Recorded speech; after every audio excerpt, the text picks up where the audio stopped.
Morning guys! Ang taas na ng araw. Oras dito 8:30 na guys. Grabe. Ayan, kakagising ko lang. Hindi ko pa naayos yung hinigaan ko.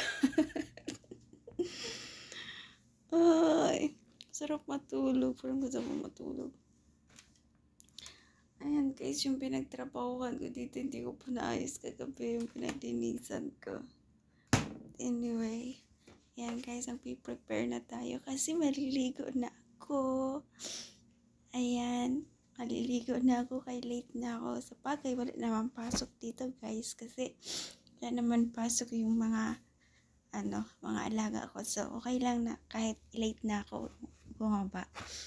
Mga 9, ako bababa guys. So, I have a 30 minutes to prepare myself.